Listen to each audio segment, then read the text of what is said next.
Well, this is the time of year that it is so very easy to get caught up in the excitement and the stress of the season. So sometimes we need a bit of a reminder that this, for a lot of folks, is a time of faith as well. We need to take a step back. And this morning, we have three religious leaders here to offer their inspiration and guidance. All right, first, the Most Reverend Michael Curry, presiding bishop and primate of the Episcopal Church. We have Rabbi Melissa Buyer-Witman, director of lifelong learning at Temple Israel of the city of New York, and resident imam Idris Abdul Zahir of Masjid. Oh, I almost had it. Say it for me. Masjid Allah. Masjid Allah. This is why you're here, so we can all learn. That's right. The Center for Human Excellence in Philly. Yes. Thank you guys all for being here today. So let's start with this. Bishop Curry, I'll start with you. Listen, we talk a lot about the countdown to shopping, gifts, what kids want, all of that. But I think for you, what do you want to leave us with when it comes to what should be top of mind when it comes to the holidays? You know, it's funny. I came across a 19th century poem by Christina Rossetti. And the first line of the poem is, love came down at Christmas. Love was born at Christmas. That the message of Christmas, if you will, the heart of it, is that the God who the Bible says is love actually showed up and said, this is what's going to make it. If y'all learn to love each other, he did say y'all too. If y'all learn to love each other and love me while you're at it, you can make it. That's the message of Christmas. You can make it. You can make it. I think it's fascinating how, as Bishop Curry's talking, we're all nodding our head. We're all of different religions, different faiths. So this is a nice interfaith conversation to have. So what would you say to folks? I'm thinking at the dinner table, you invite family and friends over. I mean, should we have these conversations at the table, or do we have to stay away from religion? Oh, certainly. You know, we have to, again, remember the reason for the season, right? All of our faith traditions speak about peace, love, harmony, kindness, compassion. And so we often have to think about what faith looks like in action. And that looks like having conversation, understanding, trying to find common ground, have common unity in our community, right? And so I just think that one of the biggest things that we can do as people of faith, right, is to walk in that faith and be more loving, be more kind, caring, and compassionate in this season, and not forget the reason for the season. Rabbi Melissa, a lot of folks think that this is the best time to sort of reconnect with their faith and get in step with their faith. You maintain that may not necessarily be so. Why?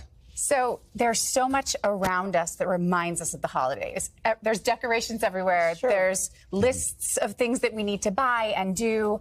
But for some, it can be a challenge. It can be a reminder of the losses that they experienced this year. It could be a reminder that it's been some time since they've stepped into sacred space, and they may not feel like they're welcome. Of course, you're always welcome all the time. And so we have to work a little bit harder. One of my favorite passages in 1 Kings, we share this text. Elijah comes in contact with God, and Elijah recognizes that God's not in the fire, the earthquake, the wind. God's that still small voice inside of him, inside of each of us. And so when we think about the holidays, it might just be an opportunity to stop and pause, be present, go inside, reach inside. There is something there, and then look around. Can you be more kind? Can you be more connective? Can you recognize the blessings that are yours? They're everywhere. Even those of us who've experienced loss, and many of us have, there is so much around us that we can experience that is beautiful, and that's where faith is. Right. And how do you find that patience? I'm thinking, sometimes you have those folks who are over your house who, they want to just deal with the materialistic way of Christmas, but say you have it inside, but it's hard to share with those around.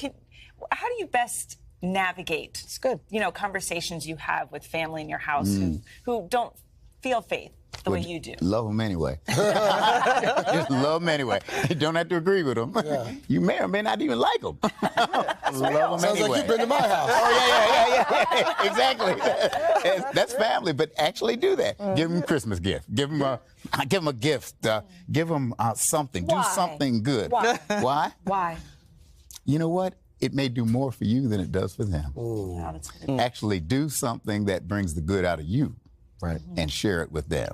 Right. Imam, what's going to be your message this holiday season to folks who come and worship with you? So my message has always been about what does faith look like in action.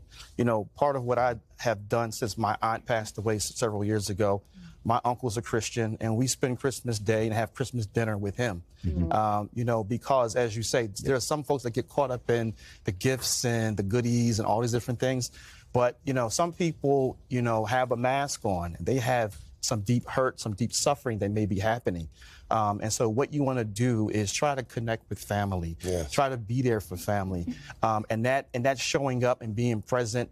And what those memories are what you really hold on to, you know, when tough times come, when difficulty comes. So, you know, faith in action, working to actually be a blessing and not always be the one actually receiving the blessing, perhaps. Right. What a great conversation on the couch. Imam, Rabbi, we should have these conversations more often. Not just around Christmas Day. That's the only time we bring you guys in. It's Christmas and Easter. All right, thank you for being here. Awesome. Thanks for having me.